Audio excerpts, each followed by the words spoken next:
മോളെ, ഇവിടെ വരുന്ന ശിവനെ കുറിച്ച് നിനക്കെന്താണ് അഭിപ്രായം? അടുത്ത് പരിചയമില്ലാത്ത ഒരാളെ കുറിച്ച് ഞാനെന്ത് പറയാനാണ് അച്ഛാ? നല്ലവനാണ്. എന്നെ പോലെ തന്നെ സ്വന്തം പരിശ്രമം കൊണ്ടാണ് അവൻ വളർന്നു വലിയവനായത്. മോളെ, അവനെ കൊണ്ട് നിന്നെ വിവാഹം കഴിപ്പിച്ചാൽ കൊള്ളാമെന്ന് എനിക്ക് ആഗ്രഹമുണ്ട്. നീ എന്ത് പറയുന്നു?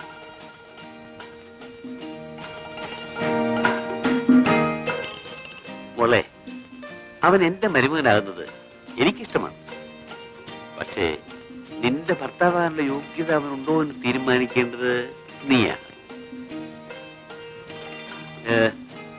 എനിക്ക് ധൃതിയില്ല. നീ നല്ലപോലെ ആലോചിച്ചിട്ട് മറുപടി പറഞ്ഞാൽ മതി. Take your own time.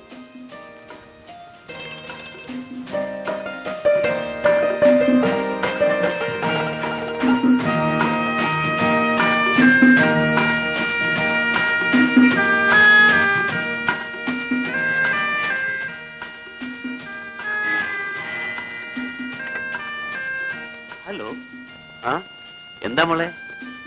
Daddy പറഞ്ഞ കാര്യം എനിക്കിഷ്ടമാണ്.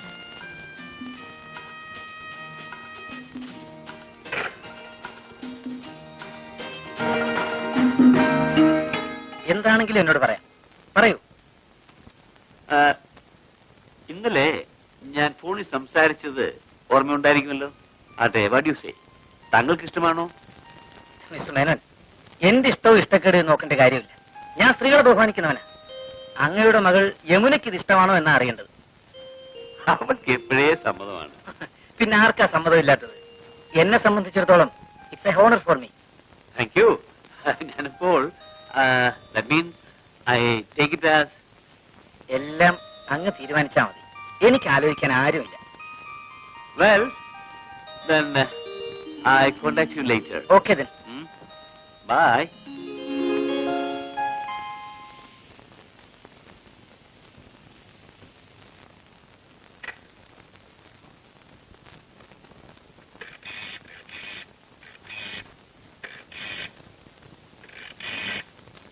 ഹലോ കമലം. ഞാനാ ശിവൻ. ഞാന് വൈകുന്നേരം അങ്ങോട്ട് വരുന്നുണ്ട്. എന്താ? ഞാൻ നേരത്തെ പറഞ്ഞിരുന്നോ? ഞാൻ മറന്നുപോയി. എനിക്ക് അല്പം സംസാരിക്കാനുണ്ട്.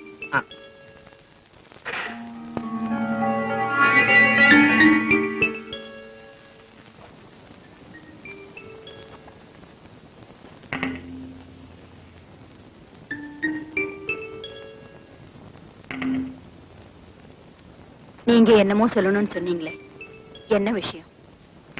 പറയാം കമലം, നിന്നോട് എനിക്ക് നന്ദിയുണ്ട്. ഈ മദ്രാസ് ഞാൻ വണ്ടി ഇറങ്ങിയത് വെറും കൈയോടെ. എന്നെ ഇന്നത്തെ ശിവനാക്കിയത് നീയാണ്. നിന്നെ മറക്കാൻ എനിക്ക് ബുദ്ധിമുട്ടുണ്ട്. എന്നാലും எதுக்காக இப்ப இதெல்லாம் சொல்றீங்க? ഇപ്പോഴേ അത് പറയാം. അത് പറയാൻ പറ്റിയ സമയം ഇതാണ്. ഇനിയൊരിക്കലായാൽ എനിക്കത് പറയാൻ കഴിഞ്ഞൊന്നും വരില്ല. നിനക്ക് വിഷമം തോന്നരുത്. ഞാനത് പറയുമ്പോ നിനക്ക് വിഷമം തോന്നും. പക്ഷേ ഇപ്പോഴത് പറയാതിരുന്നാൽ നീ കൂടുതൽ വിഷമിക്കും. நீங்க சொல்றது ஒண்ணுமே எனக்கு புரியல. നാം തമ്മിൽ പിരിയാൻ സമയമായി. എന്നെ സഹായിക്കാൻ നീ എനിക്ക് തന്നിട്ടുള്ള പണം മുഴുവനും അതിന്റെ പലിശയോടെ നിനക്ക് തിരിച്ചു തരാൻ ഞാൻ തയ്യാറാണ്. எனக்கு உங்க பணம் தேவையில்லை, நீங்க தான் வேணும். എന്നെ മാത്രം ആവശ്യപ്പെടരുത്. എന്നെ ആരെങ്കിലും അവകാശപ്പെടുന്നത് എനിക്കിഷ്ടമല്ല. என் வயசுல வளர்றது உன்னுடைய குழந்தை சிவா. സുമതി, സോറി കമലം. ഇങ്ങനെ പറഞ്ഞ സ്ത്രീയെ ഇതിനു മുമ്പ് എനിക്ക് പരിചയമുണ്ട്. എന്റെ കുഞ്ഞിനെ കാണാൻ ഞാൻ കൊതിയോട് ഓടിച്ചെന്നപ്പോ അവൾ എന്റെ മുഖത്ത് നോക്കി പറഞ്ഞത് അത് എന്റെ കുഞ്ഞല്ലെന്നാണ്. சிவா, என் வயசுல வளர்றது உன் குழந்தை. இந்த குழந்தைக்காகத்தான் நான் என்னுடைய எல்லாமே.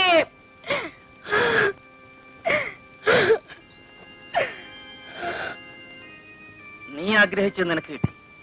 നീ ഒരു അമ്മയായി. പക്ഷേ ആ കുട്ടിയുടെ അച്ഛനാകാൻ എനിക്ക് താല്പര്യമില്ല. சிவா நீ சொல்றது உண்மையாவா? ഞാൻ നുണ പറയാറില്ല. കള്ളം പറഞ്ഞ് ഒളിച്ചോടുന്നത് എനിക്കിഷ്ടവുമല്ല. മുഖത്ത് നോക്കി സത്യം പറയുന്നത് എനിക്കിഷ്ടം. சத்தியம் உனக்கு மனசாட்சி இருக்கா? உன் மனசுல கொஞ்சம் கூட தைரியம் இல்லையா? ഞാൻ വളരുന്നതേ ഉള്ളൂ. നിന്റെ വളർച്ച അവസാനിച്ചു കഴിഞ്ഞു. നിന്റെ കാൽക്കൽ എന്നെ തളച്ചിടാൻ നീ ശ്രമിക്കരുത്. ச்சீ, நன்றி கெட்ட நாயே, உனக்காகவா என் கணவனை நான்... ആ വാചകം പൂർത്തിയാക്കരുത്. ആരെങ്കിലും കേൾക്കും. എന്നെ സഹായിച്ച കമലൻ ജയിലിൽ കിടക്കുന്നത് കാണാൻ ഞാൻ ഇഷ്ടപ്പെടുന്നില്ല.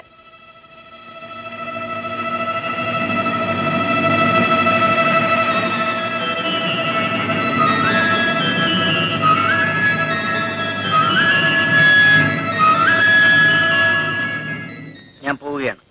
എന്ത് സഹായം വേണമെങ്കിലും എപ്പോഴും നിനക്ക് എന്നോട് ആവശ്യപ്പെടാം. എന്നെ ഒഴിച്ചെന്തും. உன் உதவிக்காக உன் வீடு தேடி என் நாய் தான் வரும். പട്ടികൾ എന്റെ വീട്ടുമുറ്റത്ത് വരരുത്. അതിനെ കടിച്ചു കീറുന്ന വലിയ പട്ടികൾ ആ ബംഗ്ലാവിനകത്തുണ്ട്. Get out! I say you get out! ഞാൻ പോകുന്നു. ഇനി ഒരിക്കലും എന്നെ അന്വേഷിക്കരുത്. നാളെ ഈ മുഖം എനിക്ക് പരിചയം ഉണ്ടാവില്ല.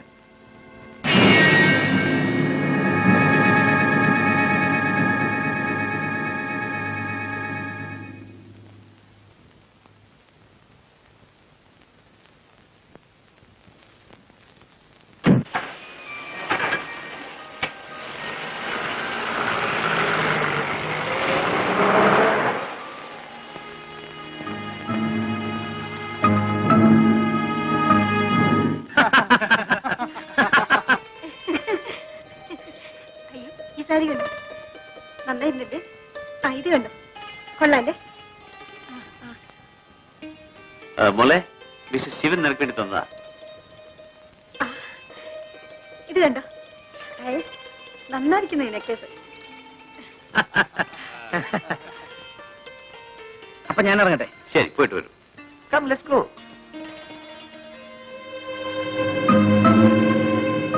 മിസ്റ്റർ ശിവൻ, ഡൽഹിയിൽ നിന്ന് മിസ്റ്റർ ഗുപ്തയും വൈഫും ഈവനിംഗ് ഫ്ലൈറ്റിൽ എത്തുന്നുണ്ട്. നിങ്ങൾ വണ്ടി അയക്കണോ ഞാൻ അയക്കണോ? വേണ്ട, ഞാൻ അയക്കാം. ഞാൻ അവർക്ക് ഹോട്ടൽ താജിൽ റൂം ബുക്ക് ചെയ്തിട്ടുണ്ട്. എടാ, എന്റെ 5 രൂപ അത് നിനക്ക് ഓർമ്മയുണ്ടോ? അതാണ് നിന്നെ ഇവിടം വരെ എത്തിച്ചത്. പാവം, തലയ്ക്ക് സ്ഥിരമില്ലാത്ത ഏതോ ഒരു സ്ത്രീ. ഇങ്ങനെ എത്രയോ തെണ്ടുകൾ ആരും അറിയാതെ ചത്തൊടുങ്ങുന്നത്. ഇവര് മനുഷ്യരല്ലേ? നമ്മൾ ആരെങ്കിലും ഇവരെ കുറിച്ച് ചിന്തിക്കാറുണ്ടോ? നമുക്ക് ഇവർക്ക് വേണ്ടി എന്തെങ്കിലും ചെയ്യണം. അടുത്ത മീറ്റിംഗിൽ തന്നെ ഇവരെ പറ്റി ആലോചിക്കാം. That's all right. Okay then, by.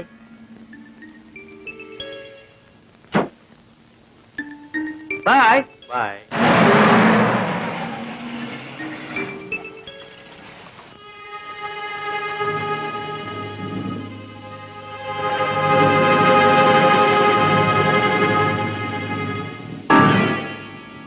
പോകാം.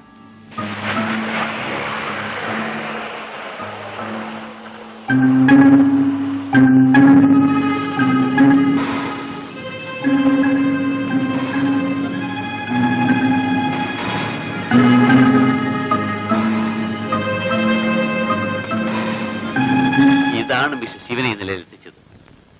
ആ തെണ്ടി പെണ്ണിനെ കണ്ടിട്ട് പോലും അയാൾ അവളെ ശ്രദ്ധിച്ചു. നമ്മളിതൊന്നും കാര്യമാക്കാറില്ല. വെറുതെ അല്ല മിസ്റ്റർ ശിവൻ വലിയവനായിരുന്നു. Miss Menon, you are very lucky. നിങ്ങൾക്ക് ഇങ്ങനെ ഒരു മരുമകനെ കിട്ടിയല്ലോ. I'm proud of him.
നീ ഇപ്പൊ ഈ സമയത്ത് എന്തിനോട് വന്നു? ഇതാണ് പറ്റിയ സമയമെന്ന് എനിക്ക് തോന്നി. നാളെയല്ലേ നിന്റെ കല്യാണം. എന്റെ വരവ് ഇനി ഒരിക്കലേക്ക് നീട്ടിയാൽ ഒരുത്തിയെ കൂടി നശിപ്പിക്കും. അവളുടെ കണ്ണീരും കൂടി ഈ മണ്ണിൽ വീഴും. ഓ, ലോകത്തുള്ള മുഴുവൻ പെണ്ണുങ്ങളെയും രക്ഷിക്കാൻ ഇറങ്ങിയിരിക്കാണോ നീ? അതേടാ, അതെ. അതിനുള്ള സ്ഥലം ഇതല്ല. നിന്റെ സ്ഥലം എവിടാണെന്ന് എനിക്കറിയാം. തെരുവ് തിണ്ണ. തെരുവ് തെണ്ടി നടക്കുന്ന ഒരു വേശ്യയാണോ ഇനി എന്നെ പഠിപ്പിക്കാൻ പോകുന്നത്? ഞാൻ തെണ്ടിയാണ്, തെരുവ് വേശിയാണ്. ആ തെരുവിൽ നിന്നാണടാ ഇന്ന് നീ മാളികയിലെത്തിയത്. ഇതങ്ങോട്ട് വാങ്ങ്. വേണ്ട, അതൊരു കടമാണ്. ഇന്നലെ നീ അത് ഓർമ്മിപ്പിച്ചത് നന്നായി. അപ്പൊ തന്നെ ഞാനത് വീട്ടുകയും ചെയ്തു. എനിക്ക് ആരോടും കടപ്പാട് പാടില്ല. എനിക്ക് ആരെങ്കിലും 5 രൂപ തന്നിട്ടുണ്ടെങ്കിൽ അത് 5000 മടക്കി കൊടുക്കാൻ ഞാൻ തയ്യാറാണ്. കടം നിനക്ക് കൊടുത്തു വിട്ടാൻ കഴിയും. കടപ്പാടുകൾ നീ എങ്ങനെ വീട്ടി തീർക്കും? എനിക്ക് ആരോടും കടവും കടപ്പാടുമില്ല. ഉണ്ടടാ, എന്നോട് നിനക്ക് കടപ്പാടില്ലേ? എന്നെ കൊണ്ടല്ലേ നീ നിന്റെ ജീവിതം ആരംഭിച്ചത്? സോഫിയോട് നിനക്ക് കടപ്പാടില്ലേ? അവളെ കൊണ്ടല്ലേ നീ നിന്റെ ജീവിതം തുടർന്നത്? അപ്പയ്യോട് കടപ്പാടില്ലേ? ചെട്ടിയാരോടില്ലേ? കമലാമ്മയോടില്ലേ? രുക്മിണി, എടാ, എന്റെ ജീവിതം മുഴുവൻ നിനക്ക് വേണ്ടി ഹോമിച്ചവളാണ് ഞാൻ. നീ എന്നെ തഴഞ്ഞു, സോഫിയെ തഴഞ്ഞു. അവൾ ആത്മഹത്യ ചെയ്തു. ചെട്ടിയാരെ കൊന്നത് ആരാണ്? നീയല്ലേ? എന്നിട്ട് നീ കമലാമ്പാളിനെ ചവിട്ടിത്തള്ളി. ഇനി നാളെ ഒരു പെണ്ണിനെ ഇല്ല, ഞാനതിന് സമ്മതിക്കില്ല. നേടിയത് കൊണ്ട് അവകാശങ്ങളുണ്ടായി. എന്നെ അവകാശപ്പെടാൻ ഞാൻ ആരെയും അനുവദിക്കില്ല. ഞാൻ എന്റേതാണ്, എന്റേത് മാത്രം. ശരിയാണ്, നീ മറ്റാരുടെയും ആകാൻ ഞാൻ അനുവദിക്കില്ല. നീ നിന്റേത് മാത്രമായിരുന്നാൽ മതി.